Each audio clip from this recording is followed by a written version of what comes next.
The Hard Truth with Akosia Konedu, only on Viasat 1. Brought to you by EcoBank.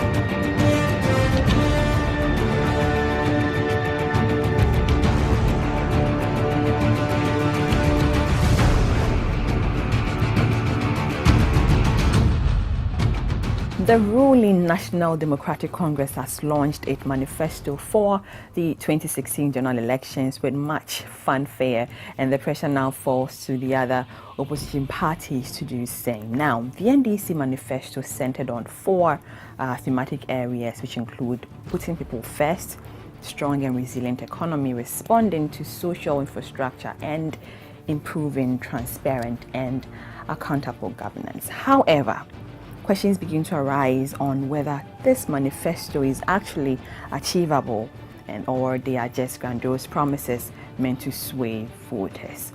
What has been the track record of the NDC, and can Ghanaians put their confidence in them to actually achieve these promises? Imani Ghana has conducted an analysis of the manifesto highlights, and tonight we have Franklin Cudjoe, the founding president and CEO of Imani Center for Policy and Education, to speak to these issues and more. You are watching The Hard Truth, and we are proudly brought to you by Octoglo Ghana Limited and supported by EcoBank, the Pan-African Bank. I am Nana Akosia Konedu Samuels. Founding President and CEO of Imani Center for Policy and Education. It's here, Imani. I said Imani. Franklin, welcome to The Hard Truth. There's nothing wrong calling you Imani, right? I can call you Imani Cudjoe or something. Well, in the public, I'm kidding. Welcome to The Hard Truth. It's a pleasure to be here. Right. Franklin, the NDC, publicly outdoored its manifesto last Saturday with President Mahama, describing it as authentic blueprint, which hopes to transform the country in the next 4 years. Let me ask you, Franklin, what is your general assessment of the launch of the manifesto? Well, first of all, great to be here once more. And let me just say that we indeed monitored the NDC's manifesto highlights, which was the precursor to the main one. And my comments today would be reserved for the highlights, because the highlights means actually that those are the major things to look out for. And so about 130 or so promises that were listed by the president when he thought the major highlights are quite instructive. I mean, if I were a magician, I'm probably sure that I would achieve all those 130. But it's not quite the case if you match those 130 or so promises against the, if you like, the reality. And the reality here, I would say, is that under the current NDC government, there have been three factors or three issues, probably risk factors, which they agree to. They agree that has dogged their administration, which is the issue of higher debts, the issue of wastefulness in some sectors of the economy, as we've seen in some of the SADA and all these projects that unfortunately became corruption vehicles. And then also generally a slow GDP growth, that rate really. I mean, the NDC set for itself since 2012 to achieve an 8% GDP growth rate annually. But you and I know, and I think the NDC is aware, that they've not achieved that. And of course, the debts have become quite unsustainable. They've been quite a lot. But was it necessary? I mean, were we supposed to really hear the president come out or the NDC come out with the highlights of the manifesto? What's in your estimation? What would the highlights do? Well, first of all, I mean, I cannot tell the NDC or any political party how they choose to present their manifesto, except to say that we needed a manifesto like yesterday. So we cannot say that we cannot quarrel with the style. Of course, it's the content that matters most. And so for us, from where we sit, having done the analysis of the highlights, which I think was a major plank of the NDC's manifesto, tells us quite clearly that if the NDC wants to achieve about 70% of its newer promises, about 130 to 150 of them, then it will require, in our estimation, about $24 billion more than they have borrowed already. I think this is instructive because people tend to think, we've said that NDC needs only 24 billion to achieve their 70% of their manifesto goals. We never said that. What we are saying is that over and above what they've borrowed already, if they have to achieve 70% of their promises, then they have to borrow an additional 24 billion. By the way, what that means is that they also need to do a lot of prioritization because, quite frankly, as I said, unless you are a magician, you probably then will be able to achieve all the 150 within the 4-year time frame. So there's got to be, our analysis have been quite clear that there must be some reordering of some of the promises. And I think we are allowed to do those analyses. Why? There's been increased in demand by the public over the years, and particularly in this election year, for political parties to actually present their manifestos for scrutiny.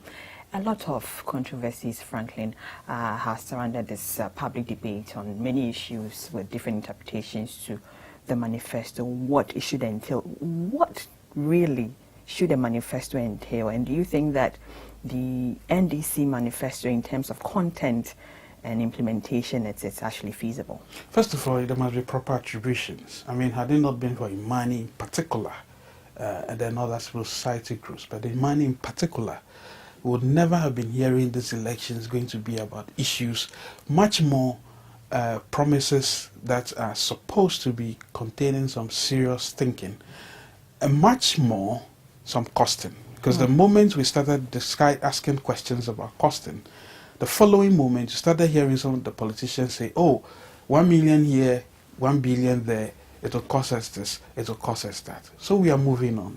Not to suggest that by conjuring figures, they're actually satisfying the requirement to be costing their manifestos. But the manifesto is as important as the vote.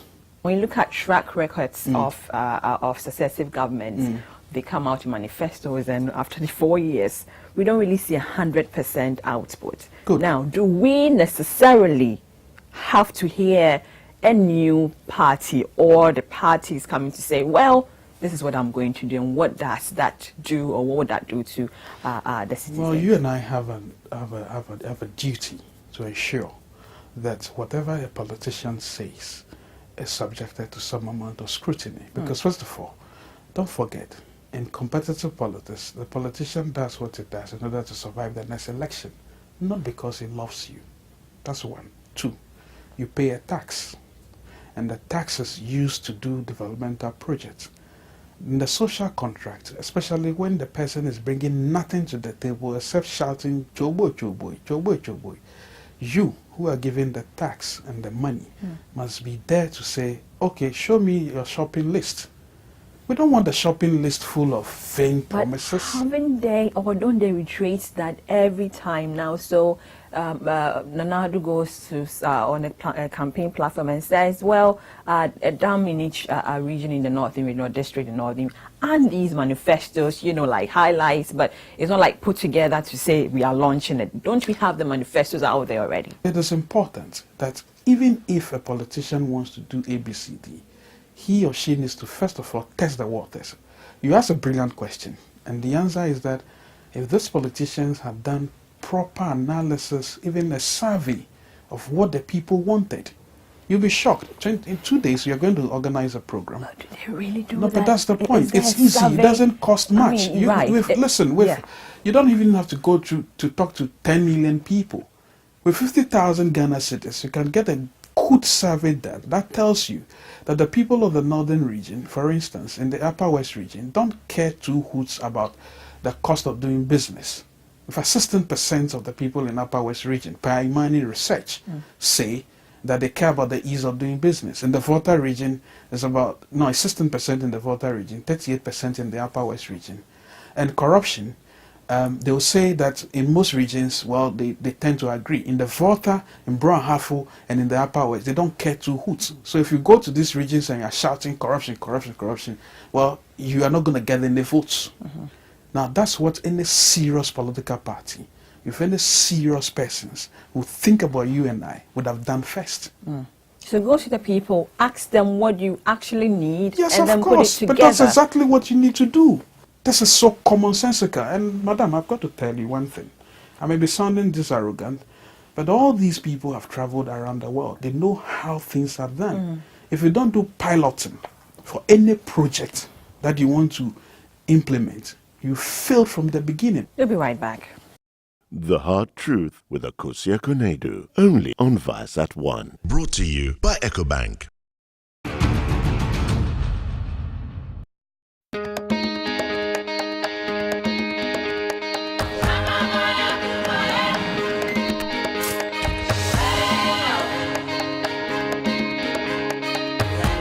At EcoBank, we see a great future. One that's full of opportunity for those who want to be the best.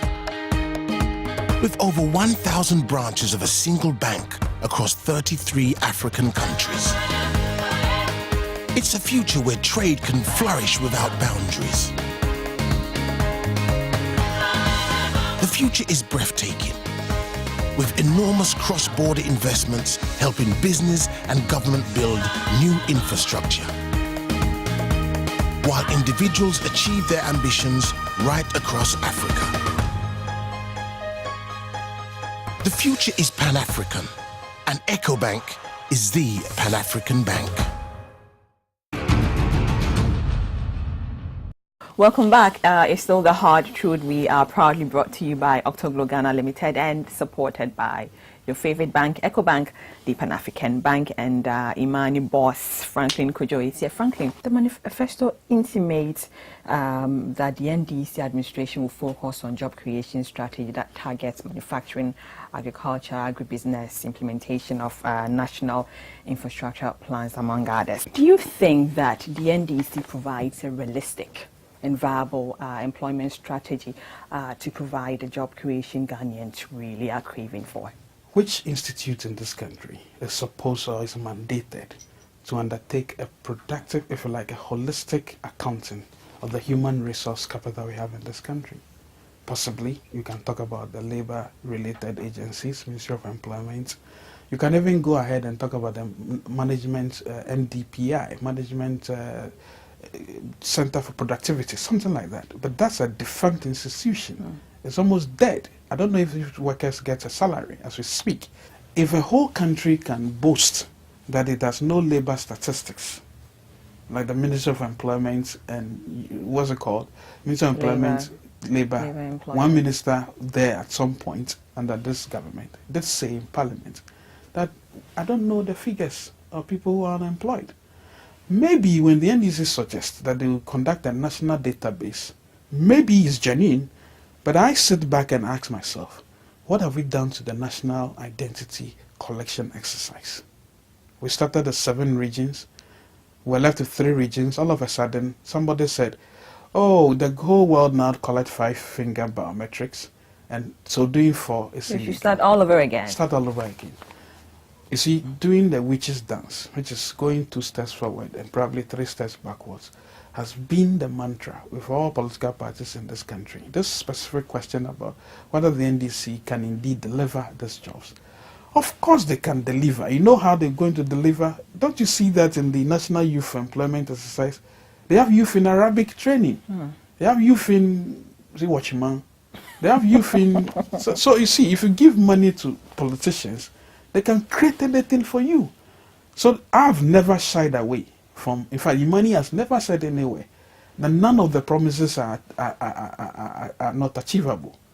We've never said any so, not even of the MPP. No, let me land. Are they shallow promises? No, let me land. Am I allowed to say that are they shallow promises? Let me land. Franklin, answer me. Are they shallow promises from what you say? I can't say all the promises that, and those are your words, shallow or empty or vain or in actual fact jokes. Some are.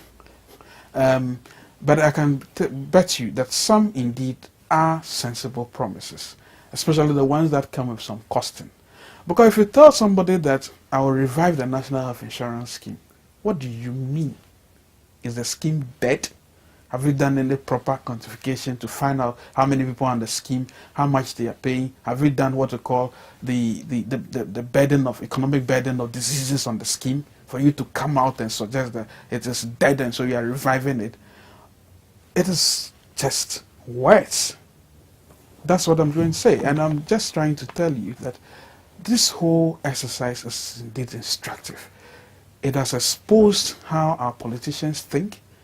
And if you and I do not encourage those who even are not elected to start asking questions, oh, how are you going to do this? Then there's trouble. I was happy when we did this work, when we did the analysis of the 6 parties, promises of their, an analysis of their 247 promises that they had made on the campaign trail and all of that. You know, the next morning I was sleeping and I heard on, I think on Adom FM, and this broadcaster was asking a political party representative, okay, I've heard you want to do ABCD. First of all, where are you going to get the money? Secondly, is the money yours? Thirdly, tell us how much it will cost. Then I said, our work is done. That's what I expect you and I to be contributing to. See, let's not allow that thought that has been happening over and over again, and so we should. You see, now that we've asked, they are behaving like fish out of water. We'll be right back. The Hard Truth with Akosua Konedu, only on Vice at 1. Brought to you by EcoBank.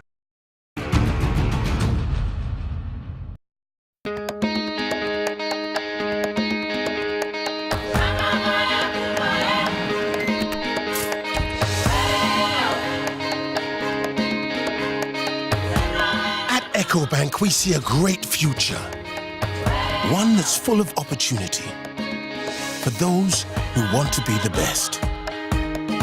With over 1,000 branches of a single bank across 33 African countries, it's a future where trade can flourish without boundaries. The future is breathtaking, with enormous cross-border investments helping business and government build new infrastructure, while individuals achieve their ambitions right across Africa. The future is Pan-African, and EcoBank is the Pan-African bank. Welcome back to The Hard Truth, proudly brought to you by Octoglow Ghana Limited and supported by EcoBank, the Pan-African Bank. CEO and President of Imani Ghana is here. Franklin, the agric sector, the NDC plan to adopt an agriculture mechanism and farmer support strategy to actually increase agriculture output. This is not the first time we are actually hearing this. Now, do you think that this is any different from the other past unfulfilled promises on agriculture modernization? Well, you see, again, it depends on where the NDC is coming from. I mean, if you look at the agric sector, which unfortunately has been underperforming all these last 3, 4, 5 years, it tells a story. It tells a story about the strategy we are having even for that sector. I think we've still not gotten away from this, what I call this arcane thought that agriculture is the mainstay of the economy. Well, probably the mainstay of the economy because a lot of people are in it in a peasantry manner, small scaled. And so all the policies are geared towards making sure mechanization, seed, supported subsidies for seedlings and all of tractors that. to all, free tractors and all of that stuff. And you ask yourself, what's the bigger picture? Is the picture simply because we are an, how do I put it, peasantry? That a lot of people are in peasant farming, and so 60% of the people are in agriculture. That's boasting with vain numbers. Because presumably, in a much more organized world, where just a fraction of people grow almost 60% of the food for a country, there you see what they call real agriculture policy. So it is simply not good enough to suggest that you do mechanization, you do this, you do that. In any case, what is the participation of the private sector? Don't forget, anytime you hear politicians talk, and the way they talk, they make it sound as if they are Captain Planet. and that everything has to be done according to their wishes. It is important to ask ourselves, beyond these promises for the agriculture sector, what lessons have we learned? Have we learned the fact that there are marginalization of women groups? I mean, gender-based agriculture? Are we taking into consideration the issues of climate change? Are we taking into consideration the fact that there's a lot of land grabbing around the country right now that leaves a lot of communities worse off? Who is doing the grabbing? Is the grabbing benefiting the country? So it's just a campaign gimmick. Can it be a campaign? I mean, nothing will be done. Just saying one tractor sounds so nice in our ears. So maybe not a gimmick, let's just but say they've it. not actually probably sat down to think through all the linkages. I would have been quite happy to hear that we are going to engage, we are going to first of all revolutionize the land tenure system. Probably buy off all individual household lands from a lot more people and then go into proper commercial agriculture, cash cropping, so that the government subsidy can be tracked in one frame, not to be given to middlemen who go around distributing the fertilizers only during elections and giving it to their people. That's not the way to organize agriculture. Franklin, your outfit believes that the rising debt stock persists and waste leakages and slowing GDP growth are the greatest risk factors that the NDC government would face if Ghana should vote them back again. Now, in your estimation, let me ask you, what would be the cumulative effect of these factors if NDC's capacity to implement their developmental agenda per their manifesto? What will happen? The whole idea behind an analysis of the sort on which you ask this beautiful question tells you that if you are looking at the impact a political party can make, you've got to judge them by the macroeconomic framework. I mean, especially their performance there. It may be dicey because they can also come back and tell you, well, even though we seem to have borrowed so much, we probably have used them in roads. We then have to quantify and ask questions. How much did you construct this 6-kilometer road for? If a kilometer of road is supposed to be $142,000 US dollars, something like that. Those are the next levels of analysis. Answering your question directly, I think it will be monumentally difficult for the NDC to achieve 70% of their promises, given these risk factors that we've talked about, until and unless they've managed to convince, if you like, investors, outside and local, to give them $24 billion more than they have borrowed. So, again, the question is not about the doability or otherwise. It's about the reality.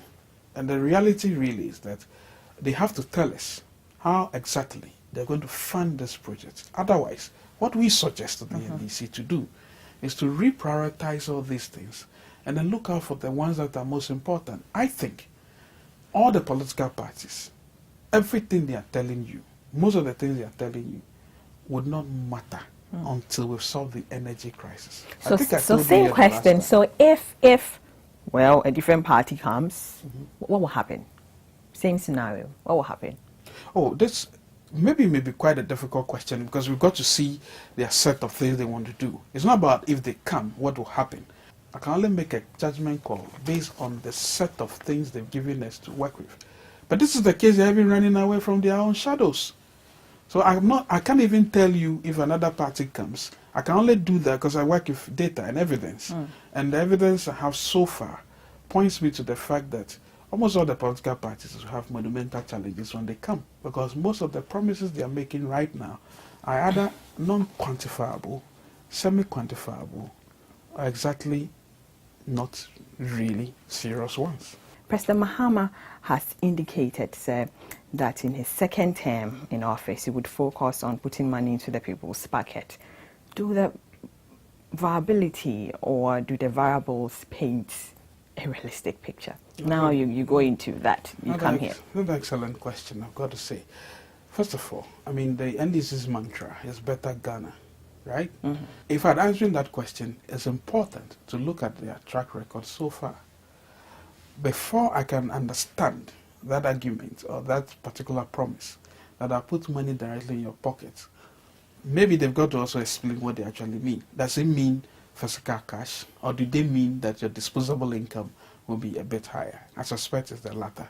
They may seem to have been doing a lot infrastructure-wise, but what has been the economic value to us? Maybe that's the next level of analysis that we need to do. Because the whole idea about infrastructure development, apart from the cost of this infrastructure, is also the issue of how beneficial, the value addition to the people. Is it, are we going to see it in the next 3 years, 2 years, 5 years? Those are the other analyses that we've got to do. Otherwise, if the president suggests that he's now built an infrastructure base so that we can take off from it, I ask him a few other questions. Well, roads are probably done. I think I've seen quite a number of good roads that have been done. But the next level of question I've got to ask is, you know, Mr. President, this is going to be really difficult for you because the energy is the number one thing that you need to solve. And I don't mean car power. I don't mean the piecemeal manner. You've got to solve it once and for all. If you're able to do that, then I can believe that you actually put money in my pocket. Because you see, we are suffering the secondary run effect in economics, like they say, of the doomsaw. The fact that it has ended, yes, but because of the cost that we incurred as a result of almost 3 years of doomsaw, what it means right now is that we are now paying back slowly. And I think any government or any party that promises me in a realistic manner that, well, not just about me, but anybody, and I'll convince a lot more people to believe that that's the government you should vote for, by the way, is that if any of these parties or government, well, parties rather, can promise us with real cost analysis that this whole power mess can be fixed this way, I'll vote for that party. My issue really is that I've got to see in their manifesto, even though they do make claims as to making sure that the energy situation will be solved, I've got to see some real backing financially and not the costly projects that you've seen. In any case, well, as I said, other parties have got to also show us exactly how they are going to solve the energy situation. Then I can sit back and evaluate and say, okay, on a scale of 1 to 10, well, I may not get to 10, but I think I may get to 7 with all these political parties. This is the party that is inching closer to that particular goal, and I might just vote for that party.